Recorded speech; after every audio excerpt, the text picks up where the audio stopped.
Ó Mãe Santíssima, intercedei por nós para que possamos bem compreender os ensinamentos de vosso Divino Filho, nosso Senhor e Salvador Jesus Cristo, e as explicações dos pais da Igreja. Ó Virgem Imaculada, ofereço-vos este trabalho e peço que abençoais aqueles que o ouvirem, e que seja para a maior honra e glória de Deus. Amém. Senhor onipotente, purificai o meu coração e os meus lábios. Vós, que purificastes os lábios do profeta Isaías com carvão em brasa, e dignai-vos, por tal modo, purificar-me com a vossa misericórdia, para que possa dignamente anunciar o vosso santo Evangelho. Por Jesus Cristo nosso Senhor. Amém. Senhor, abençoai-me. Que o Senhor resida no meu coração e nos meus lábios, para que anuncie digna e convenientemente o seu Evangelho. Amém. Evangelho de Nosso Senhor Jesus Cristo, segundo São Lucas. Convites providenciais à penitência. Nesse momento, vieram algumas pessoas que lhe contaram o que acontecera com os galileus, cujo sangue Pilatos havia misturado com o das suas vítimas. Tomando a palavra, Jesus disse: Acreditais que, por terem sorte, esses galileus eram mais pecadores do que todos os outros galileus? Não, eu vos digo. Todavia, se não vos arrependerdes, perecereis todos do mesmo modo. Ou os 18 que a torre de Siloé matou com sua queda, julgais que a sua culpa tenha sido maior do que a de todos os habitantes de Jerusalém? Não, eu vos digo. Mas se não vos arrependerdes, perecereis todos de modo semelhante. Parábola da figueira estéril. Contou ainda esta parábola. Um homem tinha uma figueira plantada em sua vinha. Veio a ela procurar frutos, mas não encontrou. Então disse ao vinhateiro: Há 3 anos que eu venho buscar frutos nesta figueira e não encontro. Corta, por que há de tornar a terra infrutífera? Ele, porém, respondeu: Senhor, deixa ainda este ano, para que cave ao redor e coloque adubo. Depois talvez dê frutos. Caso contrário, tu a cortarás. Comentários dos Pais da Igreja. Comentário de São Tomás de Aquino em forma de glosa. Como fizera menção das penas dos pecadores, vem a calhar que lhe seja anunciada a pena de uns criminosos, de cujo exemplo Nosso Senhor se serve para ameaçar a punição também aos demais pecadores. Daí que esteja dito: Nesse momento vieram algumas pessoas que lhe contaram o que acontecera com os galileus, cujo sangue Pilatos havia misturado com o das suas vítimas. São Cirilo. Esses homens eram seguidores das doutrinas de Judas, o Galileu, que Lucas menciona nos Atos dos Apóstolos. Ensinava a ele que não se pode chamar ninguém de Senhor, daí que muitos deles, como não reconhecessem o senhorio de César, também tenham sido punidos por Pilatos. Pregavam também que não se devia oferecer a Deus outras vítimas senão as estabelecidas na lei de Moisés, e por isso proibiam de oferecer a proteção do imperador e do povo romano às vítimas estabelecidas pelo povo. Pilatos, então, indignado contra esses galileus, mandou matá-los no meio das mesmas vítimas que eles, conforme acreditavam, ofereciam segundo o rito da lei, de modo que o sangue dos sacrificantes se misturasse aos dos sacrificados. Ora, como a população cresce que com muita justiça esses homens haviam sofrido tal punição, uma vez que semeavam escândalo no povo e incitavam os príncipes ao ódio contra seus súditos, foram contar isso ao Salvador, querendo colher a avaliação dele. Nosso Senhor declara que, de fato, eram pecadores, mas não afirma que eles fossem piores do que os que não padeceram essa punição. Daí que siga. Tomando a palavra, Jesus disse: Acreditais que, por terem sofrido tal sorte, esses galileus eram mais pecadores do que todos os outros galileus? Não, eu vos digo. São João Crisóstomo. Deus, com efeito, pune certos pecadores, pondo fim à iniquidade deles, estabelecendo-lhes uma pena mais leve, afastando-os inteiramente do convívio com os outros, e por meio da condenação destes, corrigindo os que vivem na maldade. Quanto aos demais, não os pune neste mundo, para que se acautelem fazendo penitência e evitem a pena presente e o futuro suplício, pois, do contrário, caso perseverem, sofrerão um castigo maior. Tito Bostrense.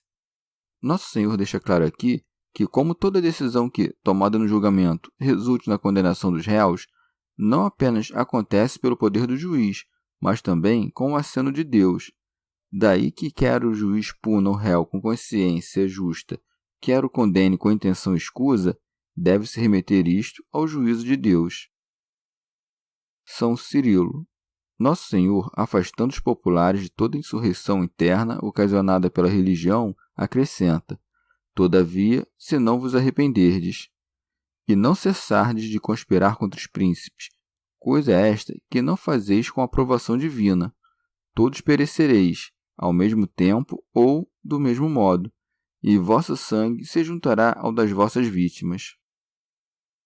São João Crisóstomo. Aqui Nosso Senhor mostra que permitiu que aqueles homens sofressem tais penas para que, apavorados pela notícia desse perigo, os outros, ainda vivos, se tornassem herdeiros do reino. Como? Dirás. Quer dizer que, para que eu me torne melhor, Deus pune aquele outro? Não. Aquele outro é punido pelos próprios crimes. Aos que o veem, porém, torna-se matéria de salvação. São Beda. Porém, porque os judeus não fizeram penitência, no ano 40 depois da paixão do Senhor, vieram os romanos, representados aqui por Pilatos, que pertencia à nação deles, e, a começar pela Galiléia, por onde começara a pregação do Senhor, exterminaram até a raiz aquele povo ímpio, e sujaram de sangue humano não apenas os adros dos templos em que se ofereciam os sacrifícios, como também o interior das casas. São João Crisóstomo. Ora, 18 homens haviam sido esmagados por uma torre. A respeito deles, Nosso Senhor diz a mesma coisa. Ou os 18 que a torre de Siloé matou em sua queda, julgais que a sua culpa tenha sido maior do que a de todos os habitantes de Jerusalém? Não, eu vos digo. Pois Nosso Senhor não pune todos aqui, dando a alguns uma trégua para que façam penitência, mas tampouco reserva a todos a futura punição, para que mais homens não neguem a providência.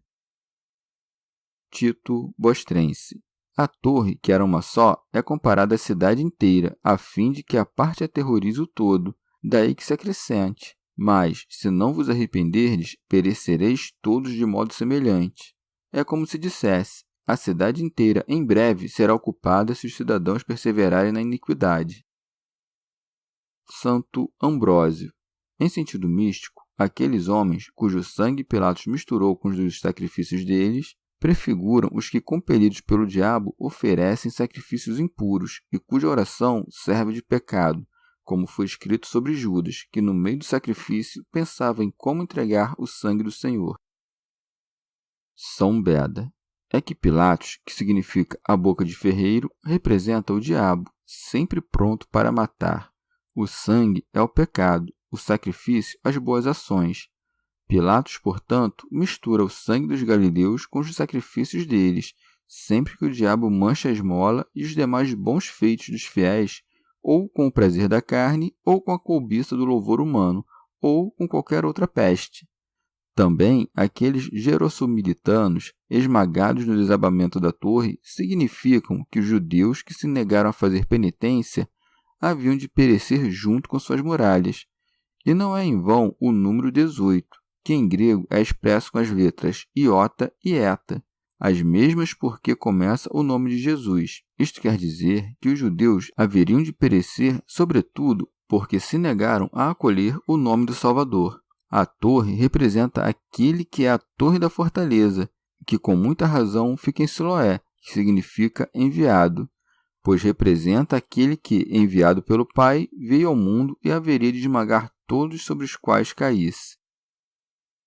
Tito Bostrense. Vangloriavam-se os judeus de que os 18 haviam morrido, mas eles mesmos permaneciam ilesos. Daí que Nosso Senhor lhes apresente a parábola da figueira, pois está dito: contou ainda esta parábola. Um homem tinha uma figueira plantada em sua vinha. Santo Ambrósio.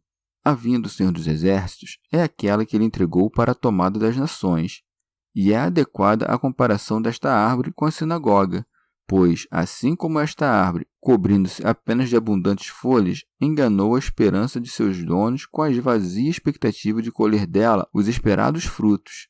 Do mesmo modo, a sinagoga, com os seus doutores inférteis em obras e que se gabavam de meras palavras, semelhantes a abundosas folhas da figueira, era transbordada pela sombra vã da lei.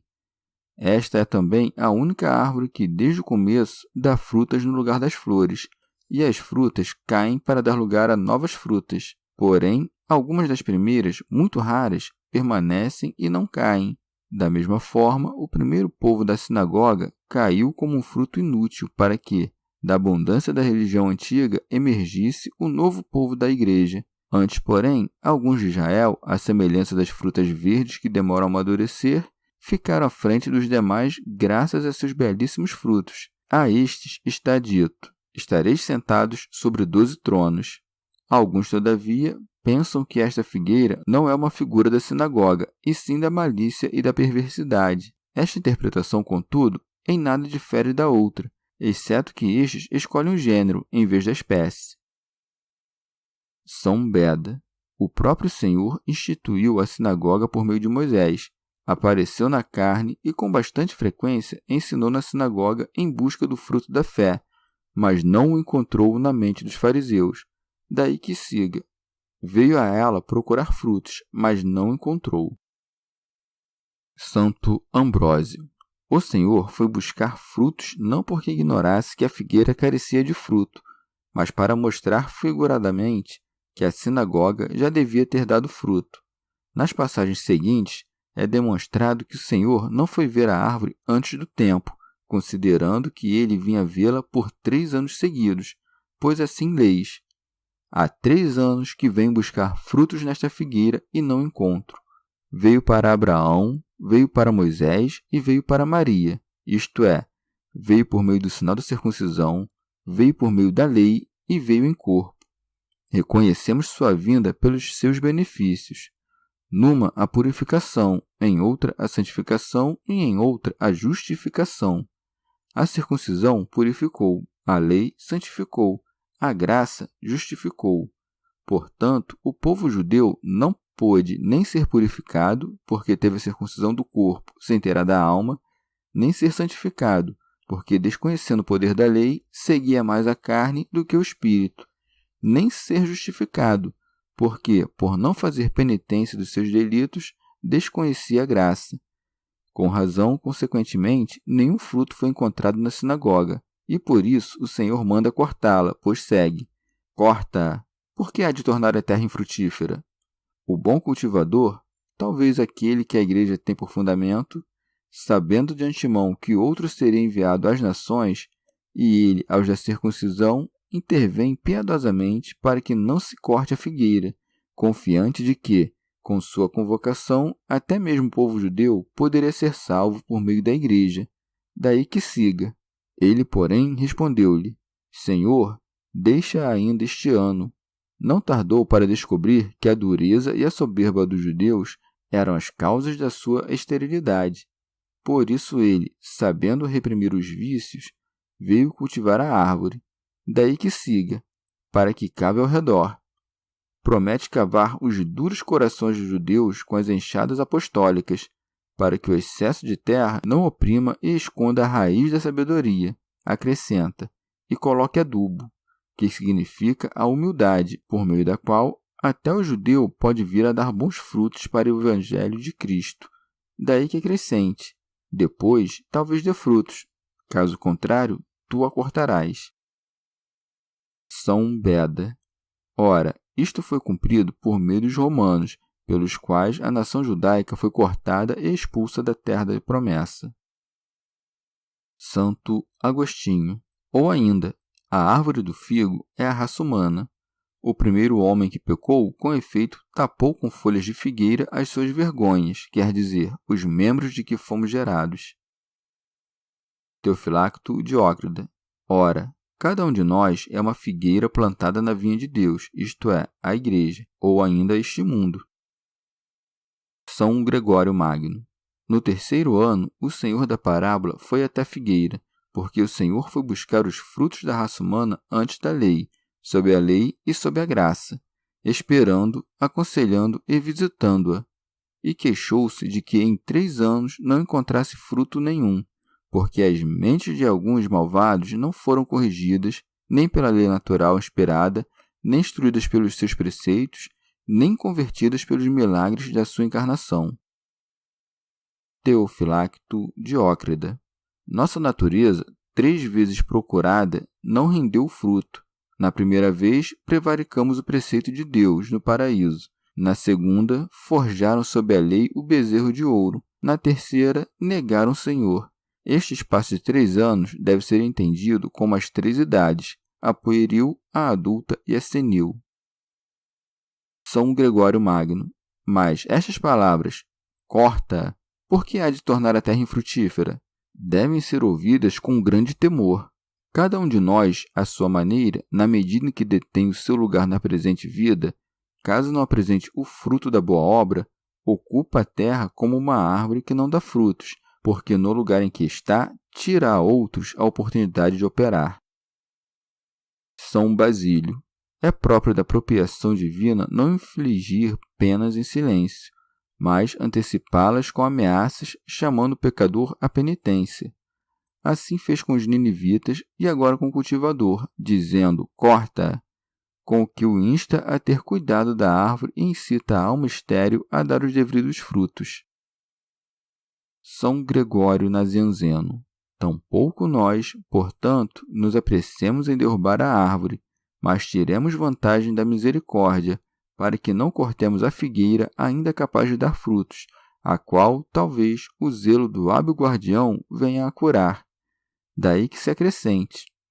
Ele, porém, respondeu, Senhor, deixa ainda este ano, para que cave ao redor. São Gregório Magno. No cultivador da vinha está representada toda a ordem dos prelados, que, postos à frente da igreja, administram os cuidados da vinha do Senhor. Teofilacto Diócrida.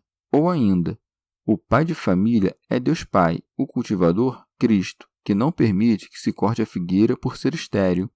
É como se dissesse ao pai, se pela lei e pelos profetas não deram fruto da penitência, irrigá-los-ei com minha paixão e meus ensinamentos, e quem sabe aí darão o fruto da obediência. Santo Agostinho. Ou ainda, o fazendeiro que intercede é todo santo que, dentro da igreja, ora pelos que estão fora da igreja, dizendo, Senhor, deixa ela por este ano, isto é, neste tempo da graça, enquanto eu a cavo em roda. Cavar em roda é ensinar a humildade e a paciência, pois a terra escavada é humilde, baixa. O esterco deve ser entendido em bom sentido. É sujeira, mas dá frutos. A sujeira do cultivador é a dor do pecador. Ora, os que fazem penitência, façam-na na sujeira e façam-no em verdade. São Gregório Magno. Ou ainda, os pecados da carne são chamados de esterco. A árvore volta à vida e aos frutos pelo esterco, porque, pela meditação do pecado, a alma é ressuscitada às boas obras. Mas a maioria ouve as repreensões e, todavia, não faz caso de voltar à penitência. E por isso se acrescenta, se isso der fruto, bem está.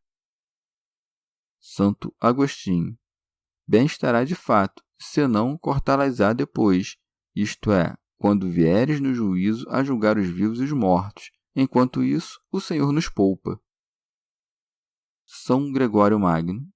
Quem não quiser agora engordar para a fecundidade por meio da repreensão, cairá ali, de onde não poderá mais levantar-se por meio da penitência.